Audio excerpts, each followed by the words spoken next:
Most people grow up believing the world runs on fairness and effort.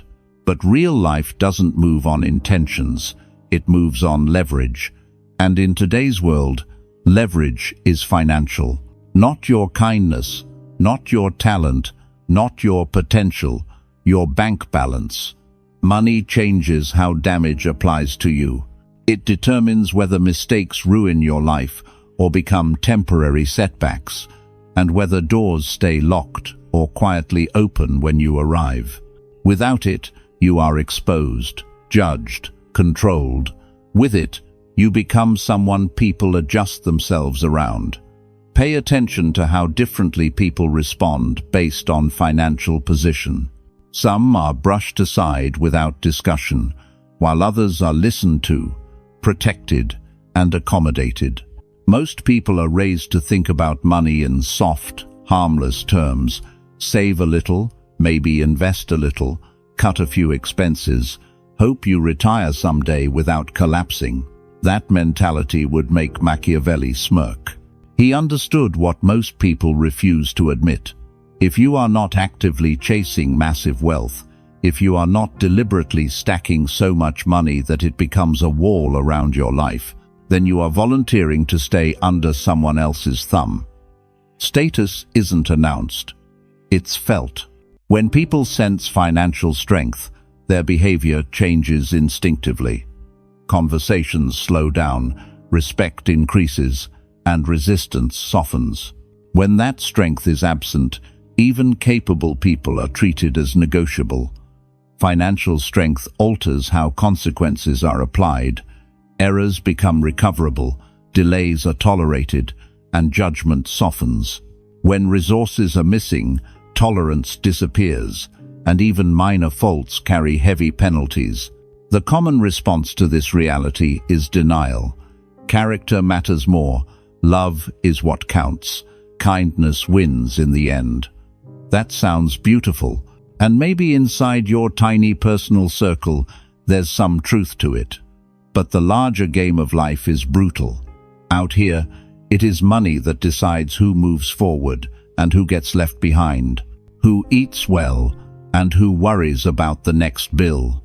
Those who ignore this principle end up in silent cages, working endless hours, asking for permission to rest, begging for opportunities, living one emergency away from disaster. Machiavelli understood that financial strength decides who is forced to react and who gets to decide. And by the end of this, you'll understand exactly why most people stay trapped their entire lives and what separates the few who never have to ask permission again.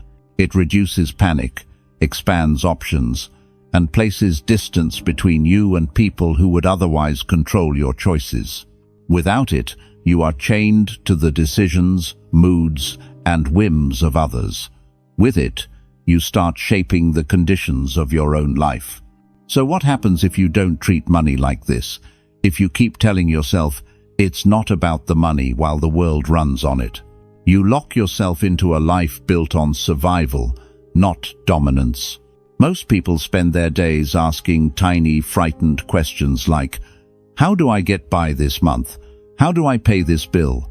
How do I keep my job? That's a slave mindset. Machiavelli would tell you to ask a different question. How do I build so much wealth that I never have to beg, explain, or justify myself to anyone? Because when you don't play the money game seriously, the game still plays you. Every price increase becomes a punch in the gut. Every unexpected expense feels like an earthquake. You're one layoff away from panic, one medical bill away from collapse, one broken car away from chaos. You start making choices from fear, not from vision. Staying in jobs you hate, relationships that drain you, cities you can't afford to leave, simply because you can't afford to choose. That's what ignoring this truth costs you. Your options.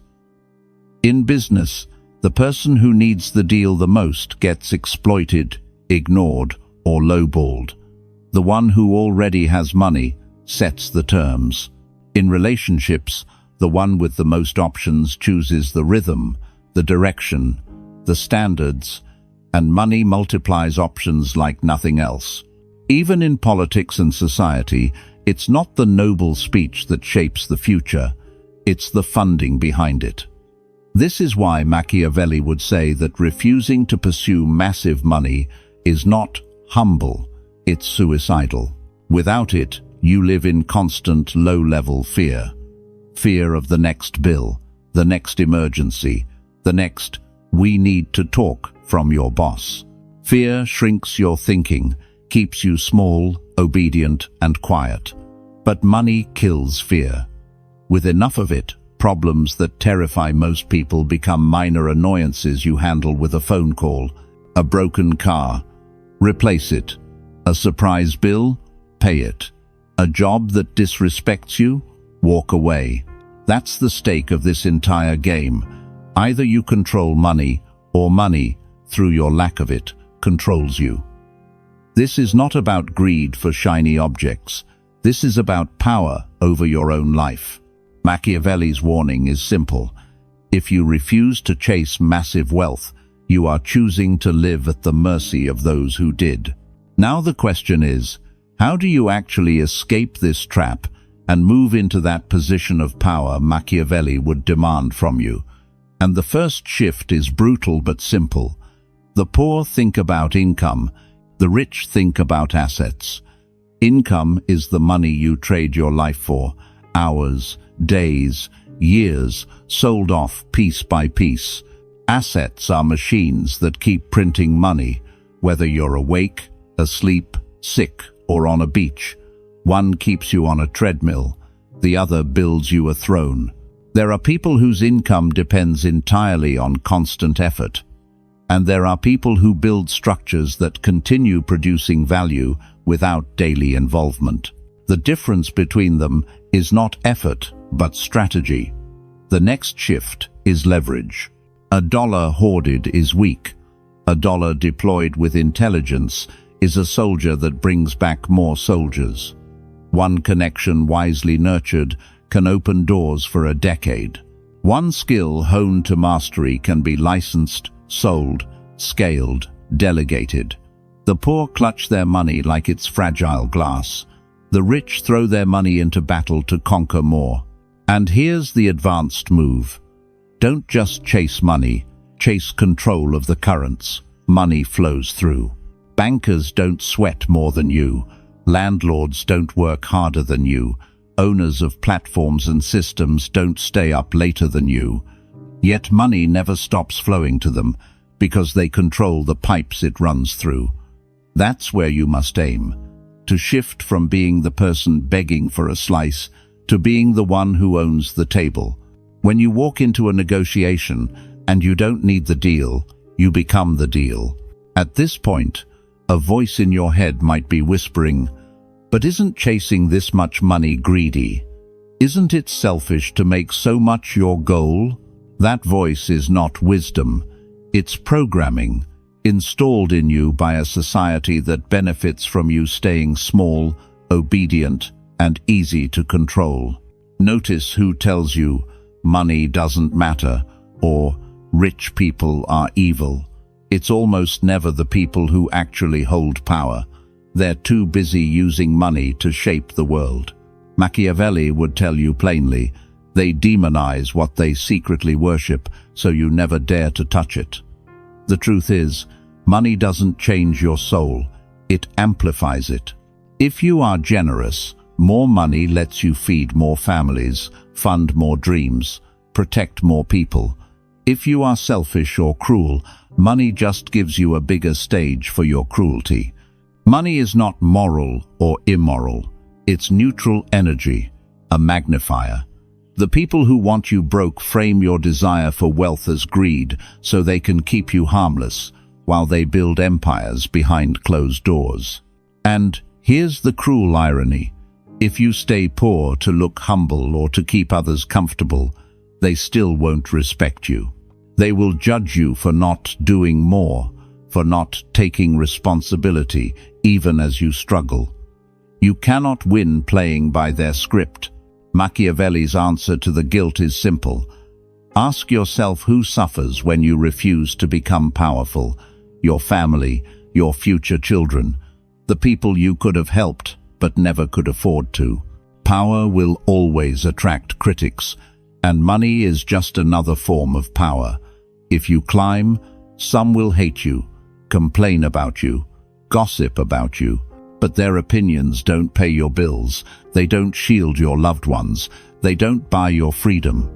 So why let them chain your ambition? Better to be judged for having too much power than pitied for having none. So imagine, just for a moment, what life looks like when you've actually done what Machiavelli would demand. When you've acquired so much money that you're no longer playing defense. You don't wake up to an alarm you hate, dragged out of bed by the fear of being late. You wake up because you decide to. You don't check your phone praying there's no "we need to talk" message from a boss. There is no boss. You choose what projects to touch, what problems to solve, and if something doesn't interest you, you simply don't do it. You don't ask for permission to travel, to rest, to disappear for a week. You vanish when you want and return when you choose. Bills don't arrive like threats. They arrive like background noise, handled automatically, barely worth your attention.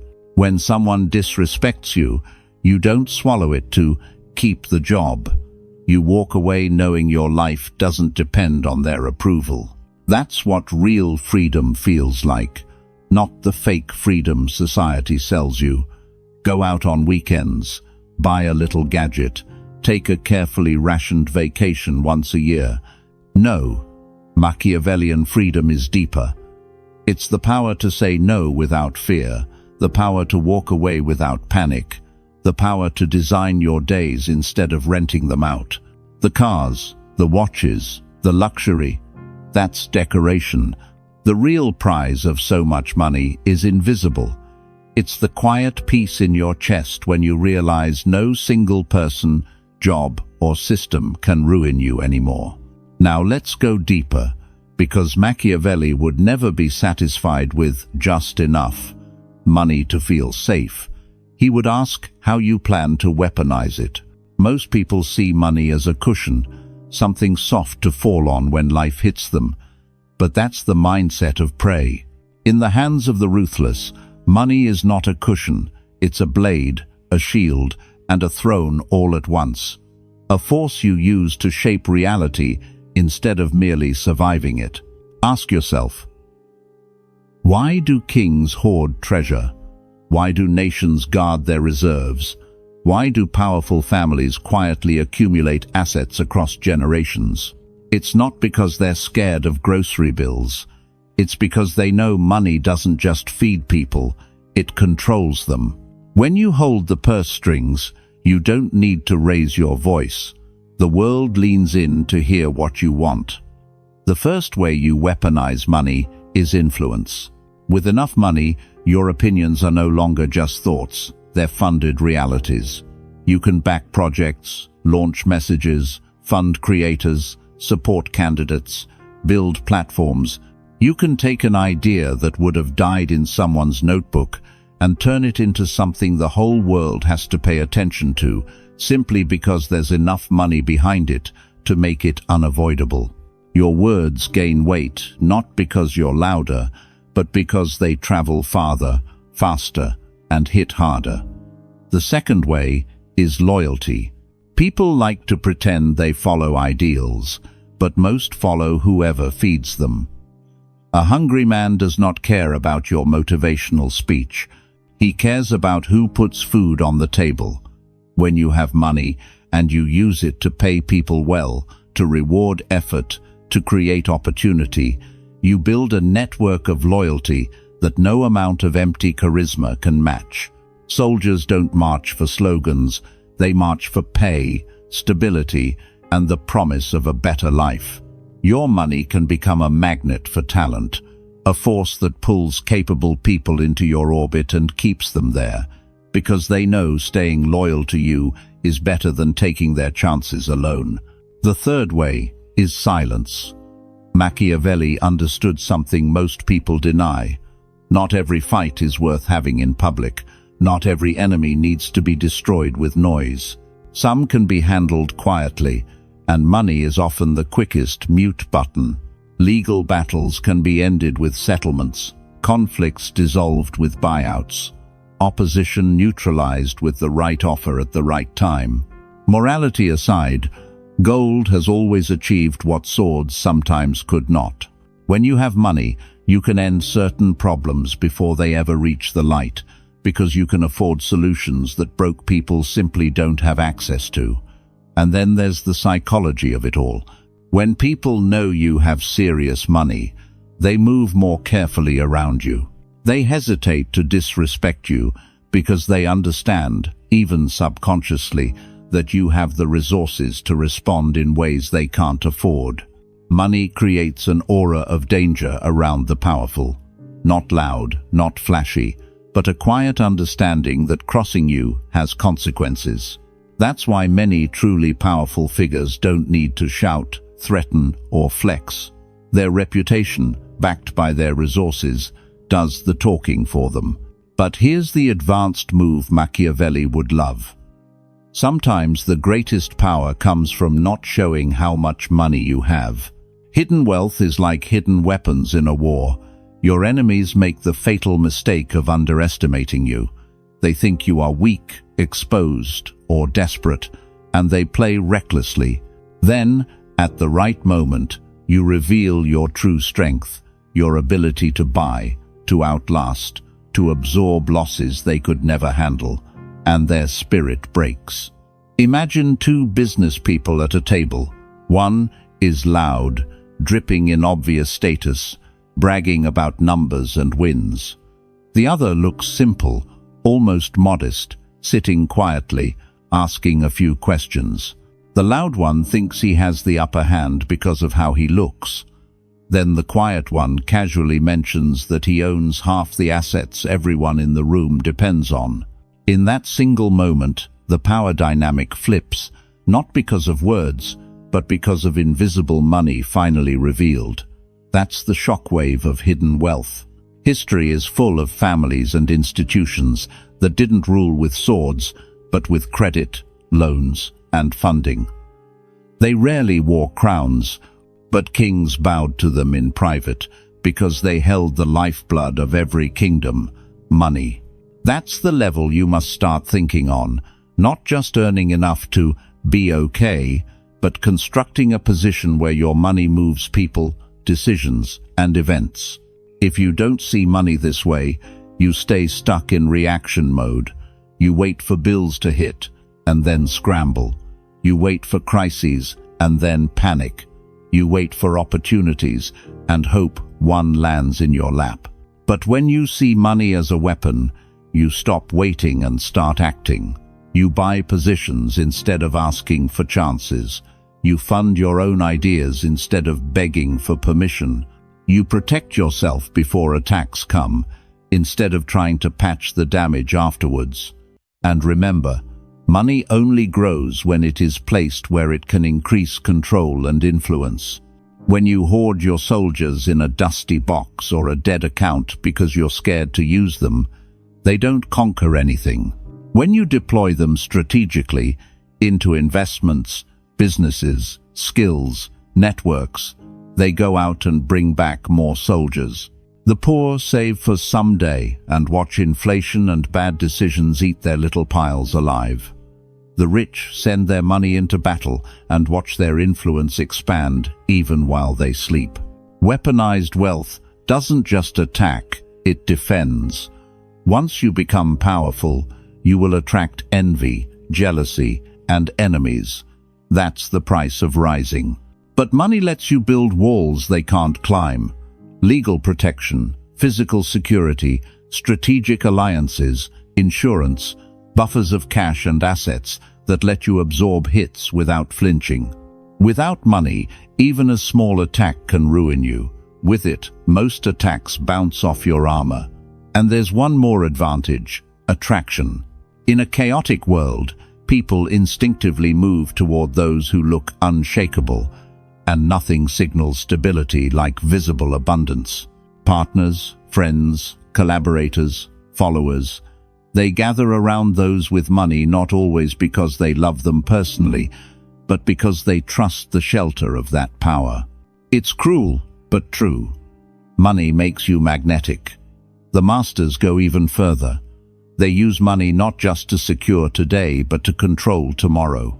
They buy land that will outlast trends, invest in technologies that will define the future, fund education, and networks that tie future generations back to their name.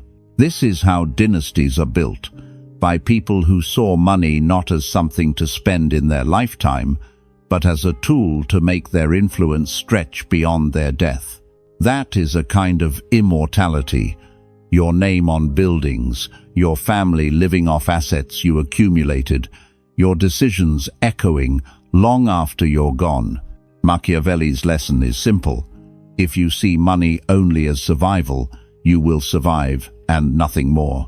If you see it as a weapon, a shield, and a throne, you can rise to a level where your absence is felt more loudly than most people's presence. Here's where all of this crashes straight into your reality.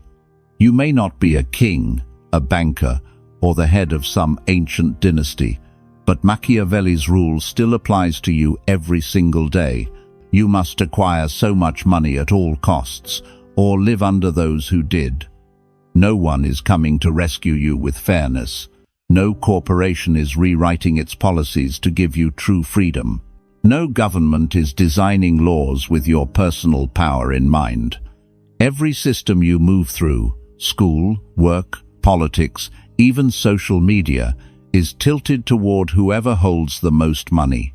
If you pretend money is just a side quest, you become a background character in your own life, existing inside rules written by people who treated money like war. Think about how your choices shrink when you're broke, where you can live, who you can leave, what risks you can take, how honest you can be at work. All of that gets filtered through one question: can I afford the consequences? That's not morality, that's captivity. Machiavelli would tell you to flip it. Build so much wealth that the question becomes, what do I actually want? Instead of, what can I barely manage? People say, money isn't everything. And that's technically true. But notice something. Without money, everything else becomes harder. Health, love, family, safety, growth. You already know this. You feel it when you hesitate to go to the doctor because of the bill, when you stay silent in a meeting because you can't risk losing your job, when you swallow your pride in situations that drain you because you can't afford to walk away. That's what a lack of money does to you. The world may tell you to be grateful for scraps, to stay humble, to be realistic, but that is just a poetic way of saying, stay where you are while others climb. If you accept that, you are not just poor in your wallet, you are poor in your strategy. Machiavelli's invitation is brutal but freeing. Stop seeing yourself as a victim of the game and start seeing yourself as a future owner of the board. So what's the move now? What do you actually do with this Machiavellian truth?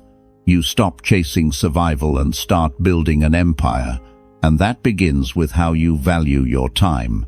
Every hour you trade for a small, fixed paycheck is an hour you've sold off cheap, an hour you can never get back, an hour that could have been used to build something that pays you forever. You have to start looking at your time like a general looks at soldiers. Where are you sending them, and what are they conquering for you? If your days are spent only plugging leaks and paying bills, you're not building, you're just not drowning. Machiavelli would tell you to redirect your effort from endless, low-value grind into creating systems, skills, and structures that scale businesses, offers, assets, code, content, products, services that can reach hundreds, thousands, millions without requiring your physical presence every single time. You need to ask constantly, how can this thing I'm doing today keep paying me tomorrow? next year, in 10 years. Then, you need to look around you and clean up your environment. Most people are surrounded by cowards who worship comfort and call it balance. People who aim for good enough and call it wisdom. You can't think like a conqueror while listening to people who are proud to survive. Start putting yourself around minds that talk in terms of ownership, equity, leverage, and moves, not just salaries, weekends, and discounts. Let their ambition infect you. Finally, you must adopt what I call the mindset of inevitability. I will acquire so much money at all costs. Not maybe, not if things go well, not if I feel like it, but inevitably. This isn't about screaming affirmations. It's about making that decision so deeply that every choice, every sacrifice, every risk is filtered through it. Because while you hesitate, fortunes are being made in silence. While you worry about what people will think, someone else is taking the spot you could have had. While you tell yourself, one day I'll start, another person, less talented than you but more ruthless, is already building the empire you'll later envy. Here's the part most people get twisted. Money is not a god you were born to worship. It's a weapon you were meant to wield. Don't fall in love with the paper. Fall in love with what it lets you do. So much money means you can buy back your time, shield your family, create opportunities out of thin air, and crush threats before they grow teeth. You use it to build, not to brag. You use it to turn ideas into realities, to turn maybe one day into done. When you die, the numbers in your accounts don't follow you, but the empire you built with them, the people you lifted, the name you carved into the world, that's what stays. Money is not the treasure. It's the tool you use to dig up every other treasure that actually matters. The consequence of ignoring all of this is simple and ugly. Slavery. Not with chains and whips, but with clocks, contracts, and quiet desperation. You become a servant to rent, to debt, to bosses who own your weekdays, and fatigue that owns your weekends. Every decision you make is filtered through fear. Can I afford this? What if I lose this job? What if something goes wrong? You call it being responsible or realistic, but Machiavelli would call it what it is: surrender. And the world does not remember the surrendered. It only remembers the conquerors. Here's the brutal flip side. Choosing to acquire so much money at all costs is not the easy road. It's the hardest one. And that's exactly why almost no one walks it. It means sacrificing comfort now, so you can own comfort forever. It means saying no to mindless entertainment, pointless flexing, and lazy weekends, so you can build skills, systems, and streams of income that don't need your permission to grow. It means taking risks that might make you look stupid, failing in public, starting again when weaker people would quit. Machiavelli would tell you plainly, power is not handed to the soft, it is seized by the disciplined. The journey will cost you sleep, ego, and temporary pleasures, but the reward is unmatched.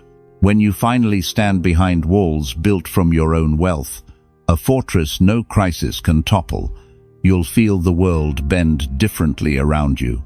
Your words carry weight, your presence changes rooms, and your decisions ripple through other people's lives. That's the trade. Suffer now on your own terms, so that later you never have to suffer on anyone else's. Picture this. You wake up in a house that no bank can ever take from you, because it's paid for. Every brick, every window, every inch of land. There is no silent dread in your chest when you check your phone. No fear of overdue or declined. Only notifications about payments coming in, investments maturing, deals closing while you slept. Your accounts don't just look healthy, they look aggressive, throwing off more money than your old salary ever did, without you clocking in anywhere. When someone calls, you decide if you have the time or interest to answer. When someone offers you a deal, you don't ask, "Can I afford to say no?"